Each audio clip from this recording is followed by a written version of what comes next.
says start. Here we go. Okay. We're on now. That's funny. Hello, my name is Tom Stamen, and I am the University Archivist here at St. Cloud State University.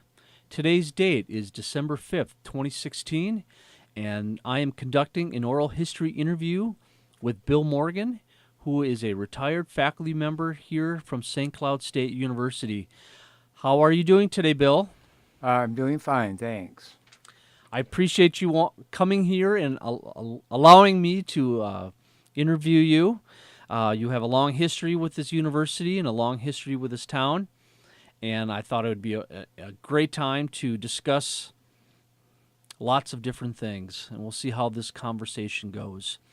So, Bill, why don't you start with when and where you were born? Yes, I was born in Pipestone, which is in the southwestern corner of Minnesota, 1933. What was the name of your parents? My dad was William Towner. I'm actually William Towner II. My mother's name was Mabel Courtney Brown. My dad died before I was born, 3 months before I was born, so I never knew him. And I was essentially raised by a single parent. Did you have any siblings? I did. However, the brother next to me was 14 years old when I was born. By the time I was 3, my sister was married and out of the house, and my 3 brothers were off to school, college first, and then into World War II. So are they still around? No. You're the last all one? deceased. Wow. I am the last.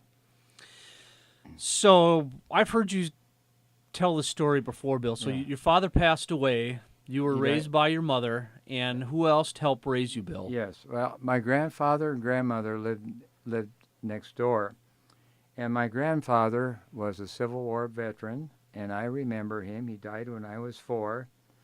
My favorite story has to do with the fact that at Petersburg, Virginia, during the last week of the war, he was going through a ditch at a place called Fort Mahone, and he was shot in the top of the head and was taken to Washington, D.C., probably should have died, but they removed the bullet, and he had a hole in the top of his head. And when my brothers, my sister, and my cousins were young, and when I was young, we played hide the thimble with my grandfather, and he would put the thimble every other game or so in the top of his head. And I can still remember that. It's probably a little unusual for somebody. Most Civil War veterans are great-grandfathers, and he was my mom's dad. Wow. And he was a substitute father. I still have very fond memories, and I'm sure he was trying to make up for my dad, who was deceased, as I said before. What was the name of your grandfather? His name was Warrington Benjamin Brown. He was born in Vermont. When he went into the Civil War, he was a farmer in Wisconsin. His dad died at Bull Run on the first afternoon of the war, and Warrington, my grandfather, was wounded in the last 2 days of the Civil War, April 2nd, 1865. Did he serve with a Minnesota unit, or No, did he Wisconsin. serve Wisconsin? 38th Wisconsin, and they were a late. They mobilized in 1864, and I think my grandfather was at Cold Harbor. I know he was at Petersburg. Wow, to me it's that's a great story. that's amazing that you were able to interact with your grandfather, who was a Civil War veteran. Is absolutely amazing. The Army surgeon told him that he'd lose his mind by the time he was 40. He couldn't survive such a deep hole, and my grandfather died at 92, and he was just as keen of mind as he had been most of his life. Wow. So your grandfather and your mother, or your grandparents and your mother raised you. So you were born in 1933. Did you serve in Korea? Did you serve in the military? No, I did, but post Korea, I went in 1955, served to 1957, and I was a company clerk in a stevedore outfit, and we spent a month aboard a Navy ship. We took supplies to the DEW line, distant early warning in Alaska. And that was probably the highlight of my service. Have you been back to Alaska since? No. At least you can say you've been to Alaska. I've been there. I always laugh a little bit. Sarah Palin said she could see Russia, and we did see Russia 12 miles away. 12 miles away. Right, true.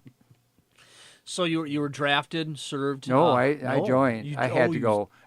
Yes, I would have been drafted. I was what they call RA. I was a regular Army for 2 years. So when you left the Army, so you graduated from high school in 1951, Mm-hmm. and then you went to so you were in the Army from 1955 to 57. Mm-hmm. Did you attend college before you joined the service? Yes, I had my bachelor's degree from Macalester before I went in. What did you study at Macalester, Bill? I was a double major, English and journalism. Wow. And then after you left the service in 1957, what kind of plans did you know what you were going to do? What kind of plans did you have? Yeah, I knew that I wanted to get at least a master's degree, if not a Ph.D. So I started at the University of Minnesota in the fall of 1957. I lived in Dinkytown.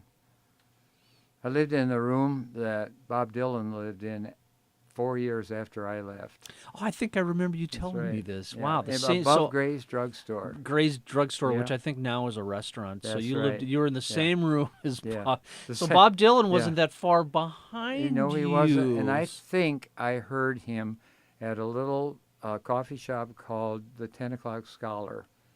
I'm not dead sure of that, but I think there was and he didn't sound very good. But I think he was playing there. I was pretty young. So the 10 O'Clock Scholar was in Dinkytown? That was kind of a famous coffee shop. And when were you at the University of Minnesota, and what degree and in what subjects did you receive them in? Okay, I started out in English. I changed my major to journalism, and then I changed my major again to American Studies. And when did you? Yeah, I got in after I got out of the Army, I got a job on what used to be called the Sun newspapers. That's a suburban chain, and it's gone. I worked in West St. Paul, and I worked in South St. Paul.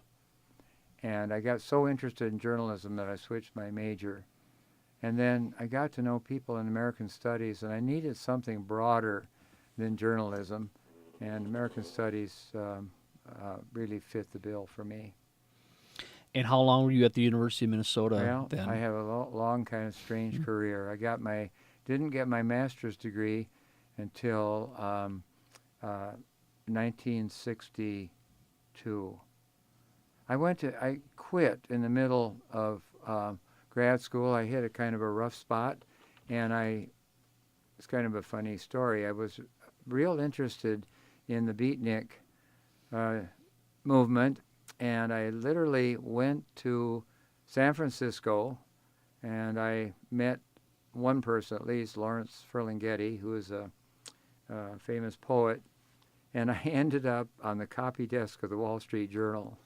Wow. Which is just about the opposite of becoming a beatnik. And I love San Francisco. I was there for only 6 months, and I loved it.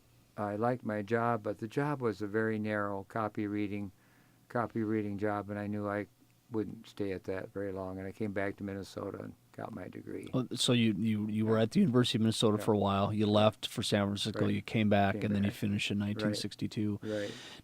When did you get your Ph.D.? That was later in the PhD, 60s. It didn't come along till 1972. That's when I finished that. So I'm kind of, my younger colleagues here, we used to talk about this a little bit. My good friend Kent Robertson got his Ph.D. when he was 27, and I think I was... You're almost 40. Almost 40, yeah, before I finished. 6 summers working on my dissertation. Wow. Yeah. So after graduation in 1962 from the University of Minnesota, what did you do? Okay. I got a one-year position at Central Michigan University, which is in Mount Pleasant. It was called a visiting professor, and I taught English. When that ended, I got another one-year appointment at the University of Kentucky, which is still, I think, academically my favorite place because it was so interesting as a historical place. But that was a one-year job. Then I went back to Minneapolis, started working on my Ph.D., took courses. I was a graduate assistant for several years, and then I taught at St. Mary's Junior College, which was a nursing and paramedical school. And it was a Catholic school, and I have wonderful memories of that place. The people were so... This is the period of the 1960s. This is a very liberal, left-wing, if you will, school, and the exchange of ideas. And I, in many ways, wanted to stay there. But in 1970, there was a job opening in my own field. I was teaching English. American Studies job opened up in Tampa at the University of South Florida. I went there, and I stayed there for 7 years. Wow. And I really got... I had a mentor who really influenced me very deeply. He was an American Studies guy, and it was a very good school. The reason I came back here is because my children, I have 2 kids, a boy and a girl, were doing poorly in the schools. Florida is not very advanced at that time anyway, in the 70s. We wanted to come back to Minnesota, and we did. It took me 3 years to find a job back here, and I came back here to Minnesota in 1970, and I had to earn tenure again. I earned tenure at the junior college, left that, made tenure and promotion. I think I was a full professor in Florida, earned tenure. St. Cloud State said you have to wait 5 years. So I came back and earned tenure again. So when did worked you out nicely. When did you come back to Minnesota again, Bill? 1970? 1970. 1970. And it's kind of interesting how I was hired and why I was hired. There were 2 things. The most interesting thing is that there was a woman who was a national art historian, Rena Cohen, and Rena Cohen is the mother of the Cohen brothers, and she is a good friend of an architectural historian in Minneapolis who's also my good friend. And Rena Cohen wanted to teach painting and not architecture. She knew that I was an architectural historian, and I think she probably said, this guy's going to come here. I never got the details, but I think essentially I'm here because Rena pushed the administration to bring me. Another thing, American Studies, Eleanor Simpson was a one-person department, or program, I should say, and she wanted to develop a vocational emphasis in the program. And I had experience, this is kind of a long story, I'll kind of keep it short. In the summer before I came to St. Cloud State, I worked for an federal agency called HABS, H-A-B-S, Historic American Building Survey. And what I did for 8 weeks in this little town called Perry, Missouri, a little town of 700 people, the federal government was going to make a lake out of 18,000 square acres of land. And they were literally going to destroy the built environment, if you will, from the mid-19th century. Farms, barns, rural buildings. And the federal government hired me as an historian. There were 2 of us, actually, and 4 architects who drew the plans of the buildings that were destroyed. And that was just like a different education for me. I had taught architecture, but I had not taught what we call folk or vernacular buildings, and it was like a new education. So I came up here and I kind of incorporated what I'd learned from the government program. And a student of mine, Marilyn Brinkman, and I spent 2 years, 1 day a week, traveling largely in Stearns County, taking pictures and getting stories about central Minnesota pioneers and their folk buildings. And we published a book together called Light from the Hearth in 1982.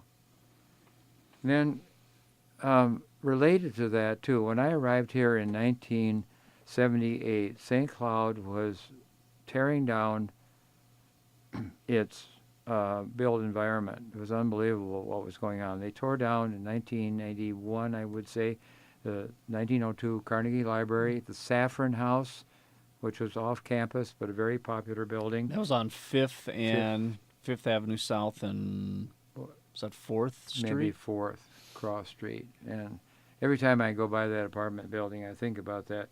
Everybody liked the Safran House. It was a kind of a colonial style building. And then there was a Unity Church that stood behind the library, shingle style, and that was torn down. And I wasn't here maybe more than 2 months, and a doctor named Tom Weaver called me, and he said, I'm concerned. I've heard that you teach architecture. Could we get a group together to see if we could stop some of this destruction? And we formed a group, kind of an interesting group of people, and we were really the root of the formation of the first Heritage Preservation Commission, of which I was a member. Yeah. And things began to change. I think our little library I don't think anybody would tear it down today, although it was in terrible shape in 1978. But the awareness of the built environment here is, I'm not taking full credit for that by any means, but we had a real active group. And it was a lot of fun. Was that when you were saying, Bill, when you were working for the federal government in the mid '70s, and they were making this lake? I mean, what did you think of they're doing this because they have to do it, and I'm here to just document what's going to be left behind, or you're like, maybe they shouldn't be doing this? And there was so much resistance in Missouri. In fact, we were very unpopular, this crew. The Corps of Engineers, they were our bosses, and the Corps was not well received in this area called Little Dixie. Mm-hmm. There were 6 counties in Missouri, and there were a lot of people that were interested, as I am, about St. Cloud's architecture. Why are these buildings going to be destroyed? The impetus behind that whole project was they thought they could raise the economy of that part of Missouri by creating a lake. And it's called Mark Twain Lake. And I went back a couple of times to Perry because I had such a good time there. I went back and went through some of the houses before they were inundated. Went back and looked at the buildings that we tore down, or were about to be inundated, if you will. And then I went back a few years later. It's a beautiful lake, but the mid-19th century folk architecture of Missouri, let's look at it that way, that was what was destroyed in that. And I saw barns that were built by hand, mortise and tenon work and this sort of thing. This is we climbed under these buildings and looked at everything. It was just a complete education. Did that raise your awareness about preservation? I don't know. What was your attitude before you went there? Like, oh, they're going to make a lake, and I'm going to do this, and then you're like, right. They shouldn't be doing this. There's a history that is attached to these buildings. Yeah, a good answer to that, I think, is my survey of American architecture in Florida. That's where I started doing that. Essentially dealing with what we call elite architecture. We're talking about the College of William and Mary and the White House and that sort of thing, the grand mansions, Vanderbilt and that sort of thing. So when I got to Missouri, I realized, and by the way, at that time there were people, historians all over the country that were studying what we call folk architecture or vernacular architecture. And it was like a hands-on. I'd never had hands-on architectural. And that's essentially what I was doing, looking at buildings very, very closely and writing about them and going through the land deeds to find who lived in those houses. That was a whole education by itself. And then you brought that appreciation to St. Cloud, where they contacted you Right. about the And, Carnegie Library and being demolished. I developed a course called Heritage Preservation where I used this stuff from Missouri. And Marilyn Brinkman, she was the only one in the class that was really, really interested because she grew up. She was born in St. Martin, and she and her husband farmed. And Marilyn was very sensitive to what was going on, and I needed help. I was a stranger, and I needed help. And she and I literally went out and took pictures and talked to farmers, and it was just another kind of education. Yeah. So- Did that help? Did you raise the awareness of these rural folks, saying, Yeah. this your barn is important too. It isn't just the mansions of Washington D.C. or William and Mary. That these have a purpose and these have a history as well. That's right. The force that worked against that is that many farmers tore down the buildings that they couldn't use, no longer had use, but they associated. We were dealing largely with log buildings, and many farmers think that a log building looks like poverty, and that people would shy away from them because they weren't progressive enough. And I think that was one of the big factors. And plus, these buildings were taxed. If you take the building down, you can lower your tax. There are a number of mitigating factors. But to answer your question, yes, I think we raised awareness among a lot of people. I got real interested in the Slovenians. To me, they were the most interesting people that I met, and I became very good friends with a woman from St. Stephen named Anna Petric. She and her husband lived in a log house that was built in 1880s, no running water, no electricity, no indoor plumbing. And I got to know her very well. She was very bright, just a very fine person, and she and I became very close. And I learned a lot about Pioneer, Minnesota from her. And what you incorporated into your book with Marilyn. Yeah. Yeah. Right. Now, so the Carnegie Library? Could you talk about the attitudes of the city and the population at that time? Yeah. Did they think this was an important place, or that there were other buildings that were important? So, having the attitude of, oh, it's old, we need to tear it down, as opposed to, you know what, maybe we need to think about what we're doing, and maybe it isn't going to be used as a library anymore, Right. but something else. How did you see that when you first were here, and how did that change over time or not? It did change, yeah, and I think the awareness was pretty slim. We actually picketed, and it was about 10 below zero, and I think, I don't remember which building that was, but we got out with our signs and that sort of thing, and people honked, and that seemed like that was something they were supporting us. But the awareness, and I think that whole idea, the whole idea of American progress is so important. And a lot of people would say, that's just an old building, I want something new. I want my business to be advertised in a more modern way. But this small group, Citizens for Architectural Variety, I think was our group. And we were pretty intense about that. We were kind of a radical group. And I think it planted the seed of the need for a commission. And that was a long time. That took about 5 or 6 years to get all that paperwork together for that. And then I think the commission really, really helped. And I'll repeat myself, but I think that little library, they would have found they did try to find a use for it. They worked to do that, but it they never could come up. Didn't they with try? money. Didn't they try to find a buyer for it who would Yeah. move it somewhere, and no one was able to come forward? I mean, Right, obviously right. the cost of the building Yeah. isn't, you pay a Yeah, dollar, but right. you're going to have to move it and find some other use for it. Right. The furnace was in the Unity Church. The Unity Church, this 1888 building behind the library, and that caused a lot of problems. And there was mildew and that sort of thing.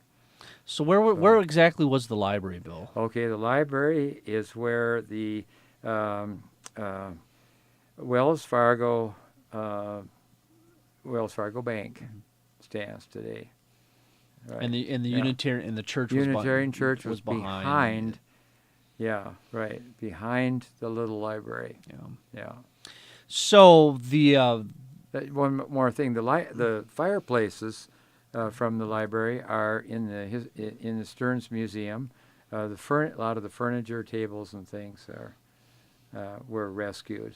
So aren't the pillars yes, somewhere the too? pillars They're are not the in Stearns History Museum. they're They're at Quarry in Park. storage. They're in storage. The ones in the park at the museum are from the old Zap Bank. Bank. Right, right. But the other ones So, are in storage. A guy who had a bar in Wisconsin came and stripped all the woodwork, literally given the woodwork out of that. They raped the building. I'm Yeah. sorry, it was just an awful thing. Roman brick, which is a very elite kind of brick, and that was carted away, and some sad stories. Yeah. So the group wasn't successful with the library, and I know no, you mentioned no. the Safran House was a few years Yeah, later. right. Oh, that was a travesty because somebody was willing to buy it and was an hour away from presenting a bid on it, and the owner tore it down. And And you talked to him later about that, didn't you? I gave a talk, and the guy that was most interested in my preservation talk was the guy that tore down the Safran House, and he came and we talked at length, and he said, "I'm sorry, but I had no idea of what the value of that house as a public landmark." It's a beautiful home, and, Yeah, it and was I've a seen beautiful the home. image that we Yeah. have in archives, and Right. you have one, Right. and it had this Right. it was like canary yellow, Yes, and it had this right. gigantic front porch to it. That's I right. mean, Right. when was the house built? Do you know? Yeah, I want to say 1898. I think that's close. Yeah. Yeah. It seems to be a very stately and large home, Right.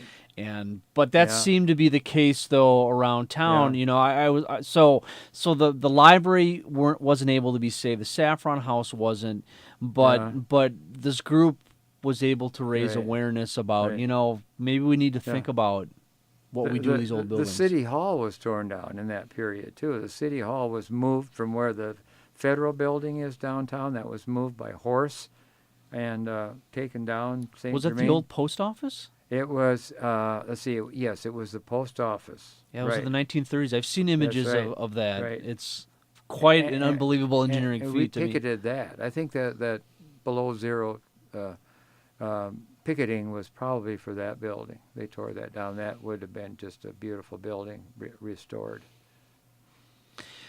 So what other activities regarding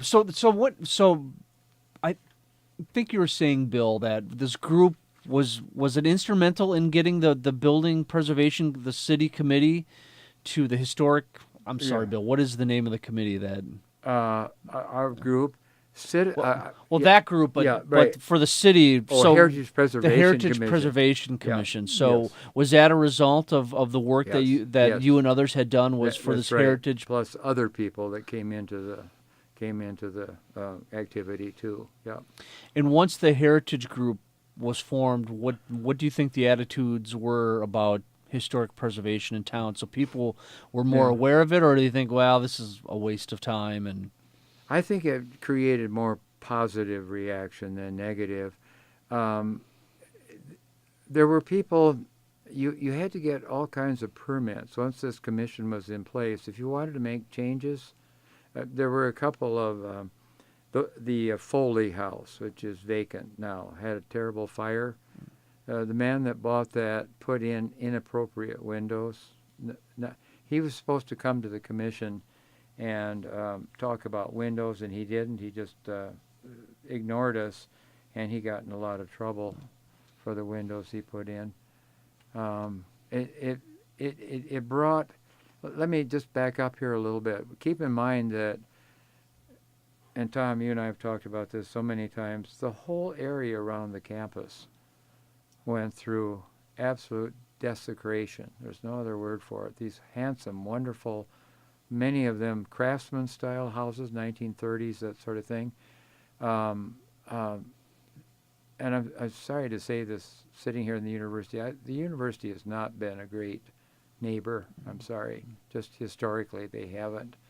And we've lost, talk about the major landmarks like the little library. A much larger issue are these great houses that once stood right outside this campus. It's amazing how, and I know you and I have talked about this, and seeing where the university was on the east side of First Avenue South, and then you look west, and I will show pictures of the neighborhood, and people just can't believe that there was a neighborhood here. Right. And I know, obviously, when in the 1960s with the baby boomers and the university expanding the curriculum and the campus, that was the direct result of that growth. And I can't imagine that those who decided and got the university here and on that plot in 1869 had no idea that was going to happen, and it did. Right. And of course, the university blossomed, through the years. I mean, there's a great need for space, and I don't know how to answer that. If we could have saved, I think we could have saved some of those houses if they were more aware of it. Yeah, more aware. It's been, I've seen the records and I've seen newspaper clippings about that time, and I don't know if people were just resigned to it, or the university and the state were like, no, we're going to expand, and I don't want to say to hell with what's there, but we need the space, and it was just, they just took it, and it was gone. They talked at one time about moving the campus to the other side of the river, too. I don't know what decade that was. In the 50s. In the 50s. But then we would have lost our long line here of our real campus landmarks, Lawrence Hall, Riverview, and so forth.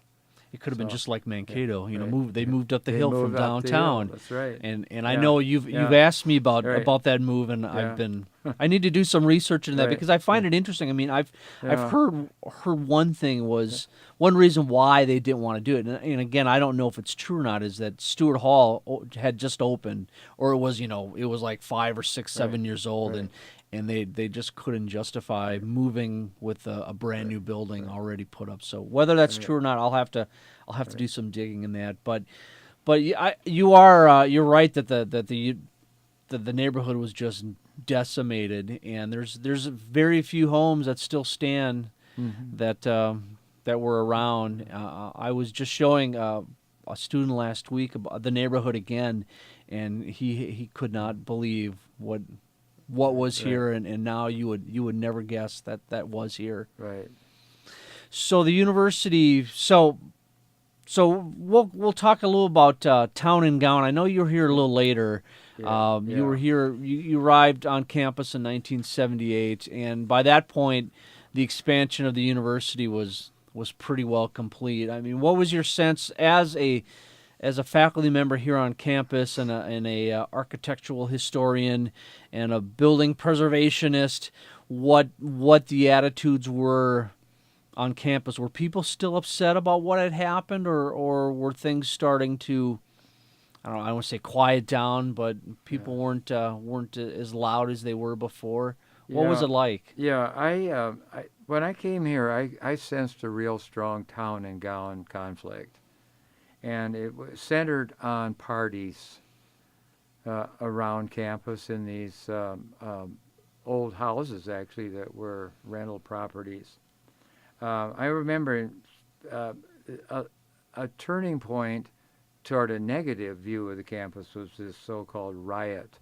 And what was the date of that again? It was October 1988. 88. And my wife and I actually went up to campus that night, and I couldn't believe that the absence of And it maybe was dangerous. I don't know, but I saw no administrators or no faculty members, and I thought somebody should have been there. I don't know if you can stop kids. I saw some people. I didn't see anybody tip over a car, but I saw somebody getting on top of one of these street signs and wiggling it till it fell over, that sort of thing. But I think after that, this whole idea of St. Cloud State being a party school stayed with us for a long, long time. And no, that's not quite town gown, but yes, I guess it is. I guess I guess it'd be town and gown. Town right? and gown. I think it's a little. But boy, I haven't seen. And I think, didn't they stop having homecoming? They did, yeah, They a few did, years ago. which isn't the best way Yeah. to solve it either. But I've seen very little what I'd call town and gown. Yeah, It's the town should be pleased to have St. Cloud State here. they should be, Really? and I've seen Yeah. the economic Yeah. impact reports, and this Right. this Right. university has a Yeah. tremendous impact Yeah, that's economically on this on the city right. And students working. and students working Working. and buying, and there's a That's lot correct. that they do. That's right. At least for me, it seems that the town and gown. So in the '60s, it was Right. you're taking our property, and Right. today Yeah. maybe it isn't as much now because I think those single families are not living just west of campus anymore. That they have left, and now it's replaced by student housing. Still, some of those old homes are there, but then they have Yeah. apartment buildings, and I guess that's where I would see more of the conflict. And I don't, and of course I'm not a student. I don't live out there. I'm Right. not really sure what entirely all that is, if it's as bad as it used to be, since most of those families seem to have moved out. Let's go back to 1905 in Lawrence Hall when they had a fire, and the people in the community rallied and got opened up their houses to how many? 150 women? Something like that. Something yeah. like that. 150 women were, and I imagine they were given food and clothing and whatever. And here's a great example. I realized there was a small school, but the community rallied, and maybe that's not a fair comparison, but there were people who appreciated the university then, Right. and I mean, the Yeah. neighborhood was Right. full of families who either their children were going Yeah. there or the faculty. And we know That's obviously right. later on, as the school got bigger, the faculty and the staff were part of the community as well. Now, I wonder how many live really, really close to campus, walking distance. I would bet not many anymore. Not many anymore. Right. But back then, that they did, as they had the sense of community as well as they appreciated the university. So let's touch on that a little bit, Bill. Sure. So you started here in 1978, and you were a part of who hired you, and what department were you in? I was in a department long gone called Interdisciplinary Studies, and it was a department that was made, if you will, created at a time when they were reorganizing departments, and they needed a department where they were going to put a number of smaller programs that kind of didn't fit anywhere. Social studies, social science, gerontology, local and urban affairs, American studies were the programs in IDS. How many faculty members were here at that time when you arrived in 1978? In that department? Yeah, I'm going to guess on that. Maybe 15 or almost 20 if you Wow. count adjuncts. They had a course, I never taught it, Social Science 104, I think I'm right on that every student on campus had to take. And it was a controversial course. I remember one of our deans wanted that course to become a capstone course instead of a beginning course.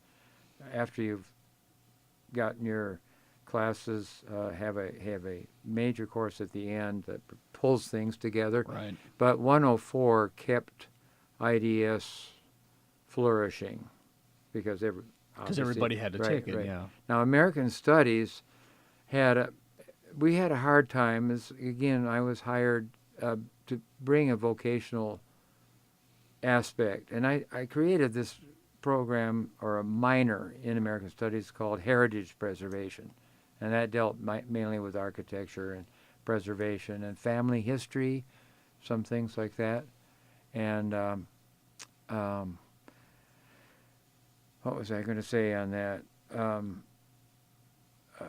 Our program was very small, and we had a dean at one time that said we should have 100 majors, and I never could visualize that. Were you the only faculty member teaching American no, Studies? No, Eleanor Simpson was a major. She goes way back, and she and I were colleagues. She retired before I did, and we brought other people, other teachers from other disciplines. We had somebody in sociology. We hired a very fine man, real good friend, Art Meerhoff, who was a preservationist, degree in American Studies, just a top-notch scholar.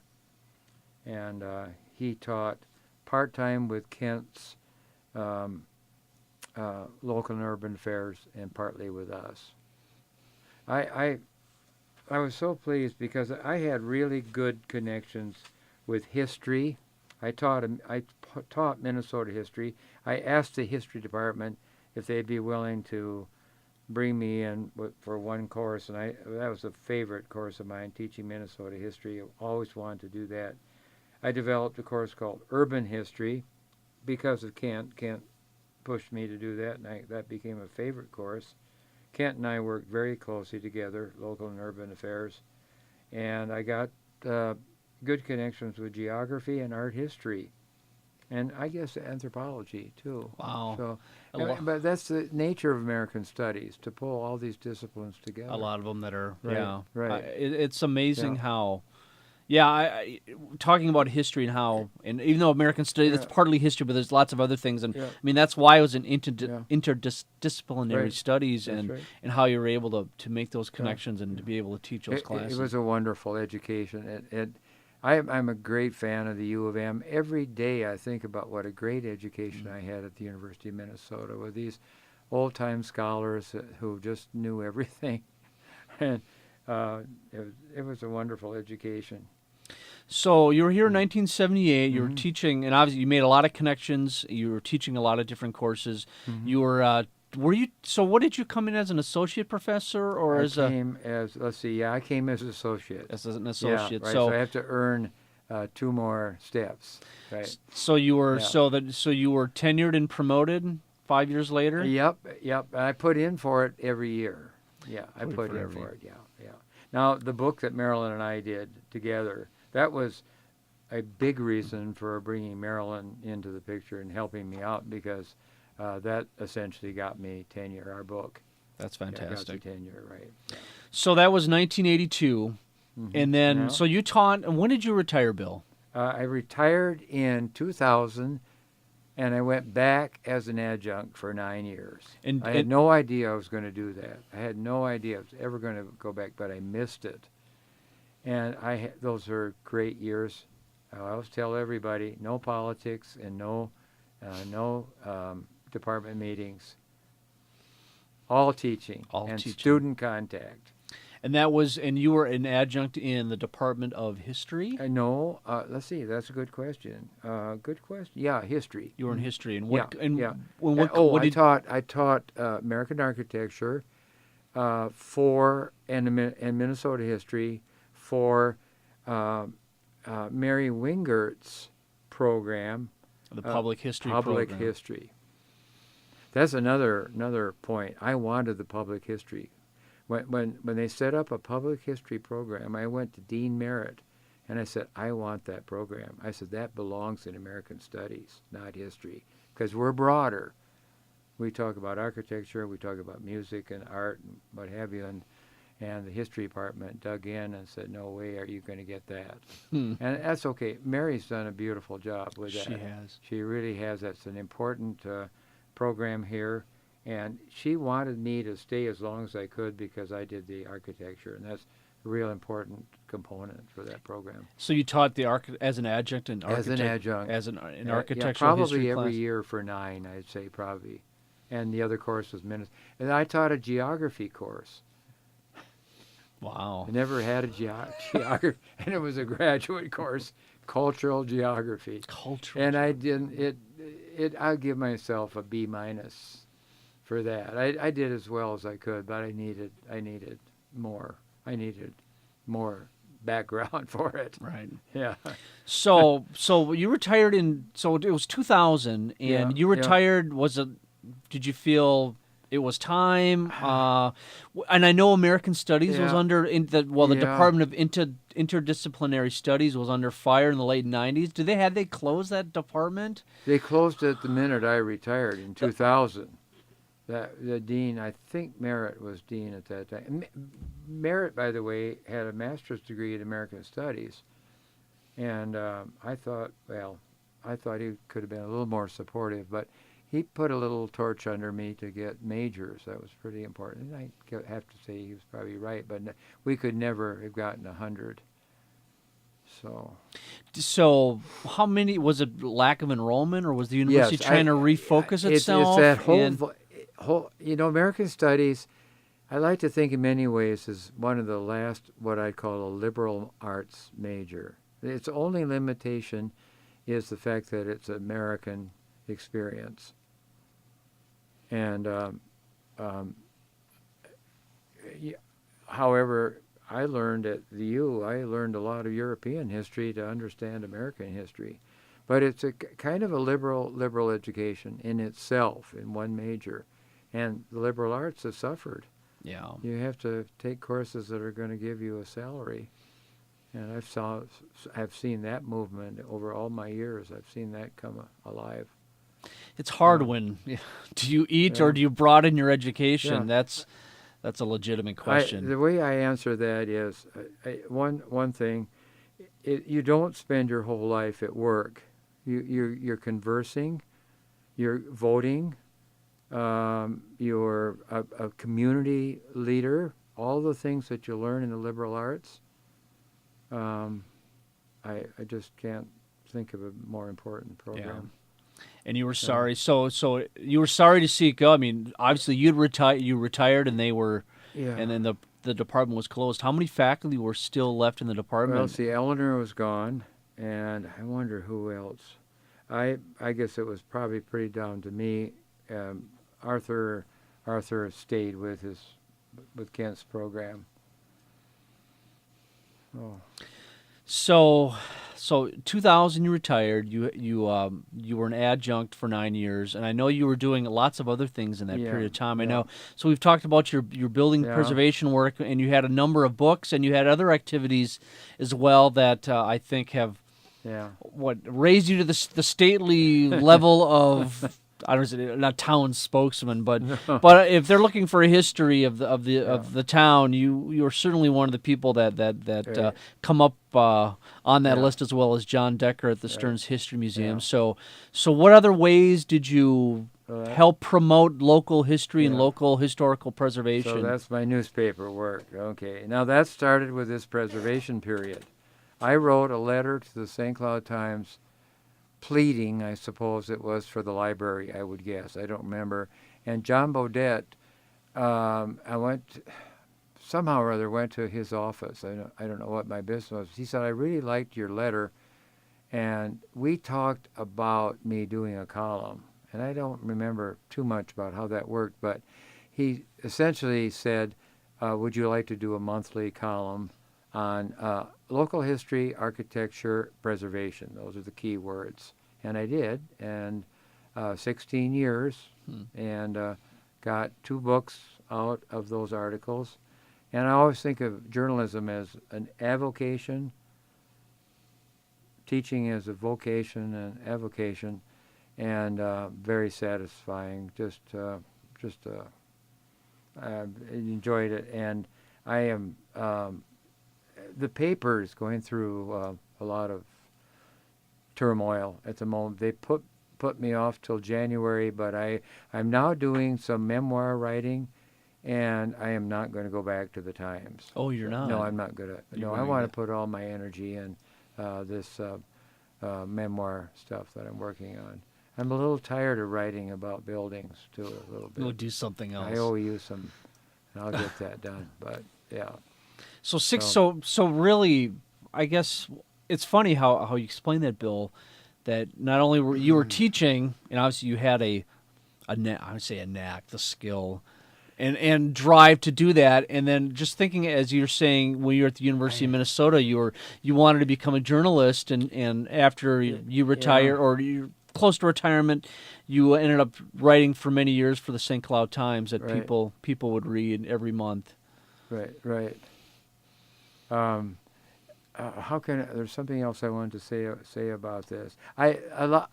When I taught my hobbies. You taught your I hobbies. taught my hobbies, and I've never had a course in historic preservation. I've never had a course, and that I worked up largely from what I learned in Missouri in those 8 weeks. I learned that was on the ground, and I'll say that was my Harvard, if you will. But a lot of stuff. I've had some very fine courses in architectural history, but I'm self-read in that area too, and I'm really self-read in history. To Minnesota's American Studies program was built on literature and history, but with an emphasis on literature. Okay, when I got to Florida, the emphasis down there was on history with literature as the background. I read and I read and I read for 7 years. Factual history, narrative history that I'd never had in a course. So that's pretty cool. So I was kind of a self-taught person, I guess, in a lot of ways. And well, your dissertation was about Cass Gilbert, yes. you know. Oh, so gosh. that's what I always find that funny. I know you say it, and obviously it's true, but yet your dissertation was on architect Cass Gilbert. That's right. It was on Gilbert as a businessman. Okay, the building of the state capitol. That's a horror story, sort of. Let me tell you that when it was done, essentially I spent 6 summers on going through the Cass Gilbert papers, and that's a whole story of its own. And when it was done, I went to the Minnesota Historical Society, and I talked to the woman who was head of the press at that time, long deceased, and essentially, my dissertation was about questionable business, some of it scandalous, and it came every chapter of the building of the Capitol had some kind of tension. The stone work was inferior, something like that, and all this was in the Gilbert papers, and I didn't cover it up. And the editor of the Minnesota Historical Society Press was very angry because Gilbert is a Minnesota icon, and she said I was way too critical. She said, I don't think you like Cass Gilbert. And that prevented that from ever seeing publication. Okay, and we have a copy of it in University Archives. So, that's people want to see it. I've always wished there was a little more interest in it. In a way, I think a dissertation is kind of a lost. It's something you have to go through, an exercise you have to go through, and unless it's a brilliant piece of writing that's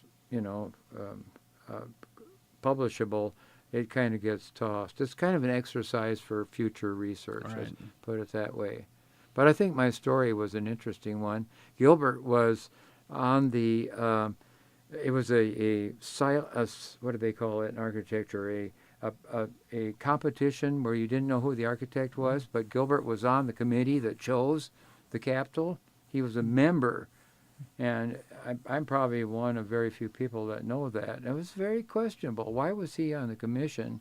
And certainly they knew that whose drawings were who. And that's how he got the Capitol. Wow, I didn't know that. He was on the commission, and that's all spelled out. I had correspondence with Cass Gilbert's son, and my gosh, he sent me stuff about not his father, but other people that were doing questionable things in building the Capitol. Interesting. It was really a journalistic. It was really a journalistic study. Yeah. Interesting, Bill. It's very, very fun. I'd like to have seen it published in some form. You could still have it published. I got pretty tired of it too. After 6 summers, I got so tired of it. yeah. So let's talk about one final thing. Sure. Okay. Combining St. Cloud State again and local building preservation, and you've been around for a long time, Bill. And what do you what? And I know you were saying about what had happened in the '60s, that the university was not a very good neighbor.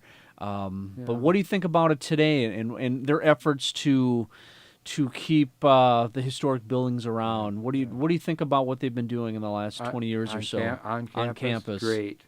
Yeah. Oh, it's fantastic. Lawrence Hall, Riverview, Eastman coming up, right? Shoemaker. A lot of pride in those buildings. They could have been torn down long ago. And when I start getting critical of St. Cloud State, I have to stop and think about that. I think they've done a wonderful job. We have this whole line of historic houses. I'd like to see Whitney restored.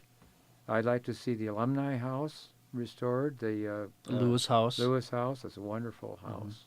And Carroll Hall too. Carroll Hall, maybe those are upcoming. It depends a lot on the economy. It takes a lot of money. So what was your role? Let's talk. So I agree. I think the university has been a good caretaker of their history in the last 30 some years, and Right. as a person who likes history as well as preservation, I think they've done a fantastic job. I know with Riverview, and you've heard me say this before, Bill, I think that is the absolute crown jewel of campus and the job that they did. So explain a little bit. We'll end with your your interest of Riverview, Bill. So Riverview was built in it opened in 1913 as the campus lab school. Right. So explain what this is obviously part of your preservation work when you first arrived in town. So what is that connection you have with Riverview? Okay, now when I came here from Florida, the campus I came from in Florida got a lot of money at one time, and they built from scratch something like 6 campuses all across Florida. My school in Tampa, every building on campus was what we call brutalistic buildings, concrete buildings. Okay, the whole dang campus was built at the same time. And when I came up here, it was a real shock to me, and of course I grew up in Minnesota, so I knew some of these things, a real shock to see historic buildings, ones that mirror the styles of the past, Georgian Revival or whatever. And it really was a laboratory. It was for all the years I taught, a real laboratory for me. Plus the neighborhood around campus was a laboratory. Wonderful go out for 55 minutes and look at buildings. So easy to teach preservation and teach architecture on this campus. With all the different styles that there are. And again, I'll leave it at that. I just think it's a great place to teach. Teach what I like to teach. So what did you do with Riverview specifically, though, Bill? Riverview. I guess that was the building. That was kind of part of this Tenure building, as I remember. I made out the forms for Riverview and sent them to the state, and then for the National Historic Preservation. And the people at the Historical Society sent somebody up and kind of went through the same process that I did. Yeah, the Register for Historic Places, and I'm getting it wrong. Yeah, now I'm on the National Register of Historic Places. That's right, National Register of Historic Places. So you filled out those forms. So you proposed to have the building put on the National Register. Now I learned how to do those when I was in Missouri, because a woman down there did 50 of those for 50 different farms. Yes, she did 50 of those. Now they weren't as complete as they should have been, but she was in the right direction. So I learned that little procedure down there, and I did that, and I don't remember why it took so long. Somebody came up and redid my work essentially, and do you remember the year? I don't remember the year it was accepted. Riverview, 1989. 89, and you and I worked to get the plaque. And that was fairly easy, right? So all the hard work was done. The hard work was done, and it just was a matter of raising some funds, right, to get Right. get the plaque. Yeah. And- So having that plaque, Yeah. and as I was proposing yeah. for the plaque to be put on Right, the building, right. which should have been put on the building in 1989, and then after it was renovated, it should have been on the building. Yeah. But Just something that fell through the cracks. something that fell through the That's cracks. right, So right. if people now Yeah, look at yeah, Riverview, they yeah. will see That's that right. that plaque that was put on this past Right. spring, 2016. And we talked to the state people at the same time about these other buildings, and I said, well, let's do Lawrence too. And I did those forms. I did Lawrence too. I forgot Those about draft that. forms They must and have archives. been sent. But the officials down there said, if you're going to do that, you better make at least the line of buildings on the river, do them all. Eastman, I suppose this building, I don't know. So that's a lot of work. That's a lot of work. And those forms are so hard. And to it's do. a tough process. It's an exhaustive process, Yeah, and it needs to be exhaustive Yeah. because they don't Right, want to just right. put any old building Right. up there. There needs to be some significance. I helped Lou Ixon. He was our geography chair here. Lou and I worked on the forms for his house, yellow brick, 1885, and essentially what the state said first, we got around it somehow.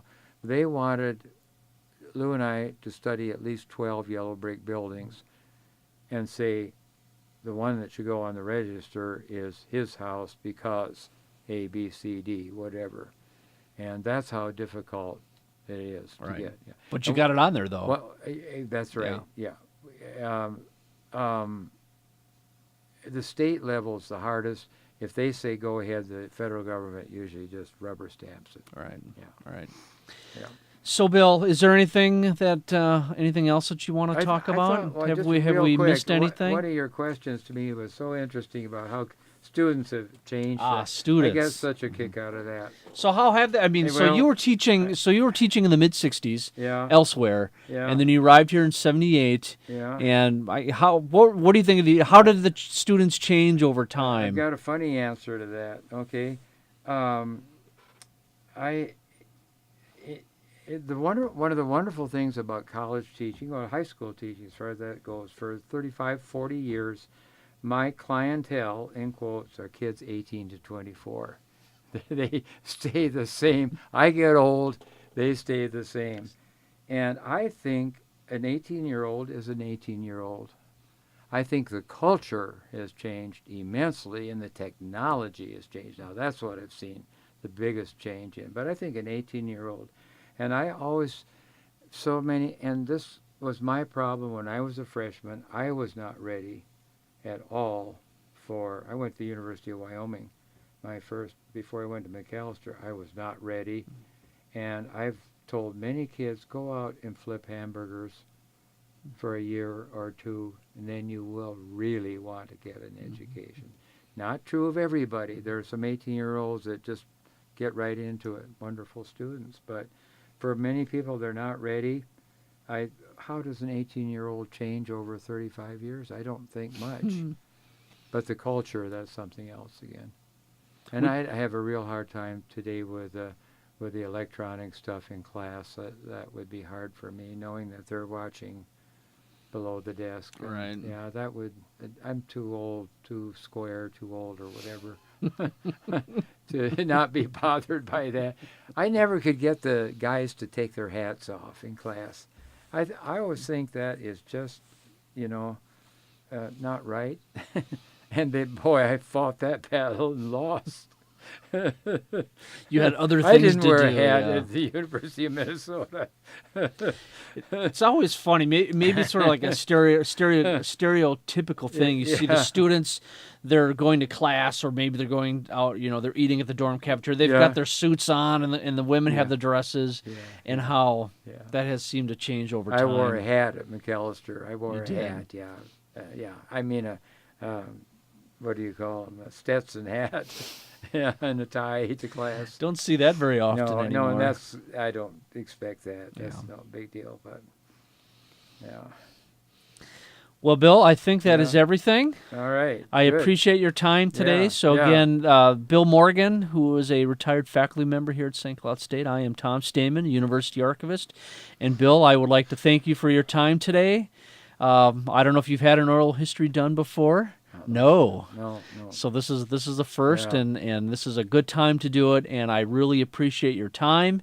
I appreciate your support in University Archives and your willingness to assist me in about any way that you can. So thank you very much, Yeah. Bill. And till next time, thank you. Okay.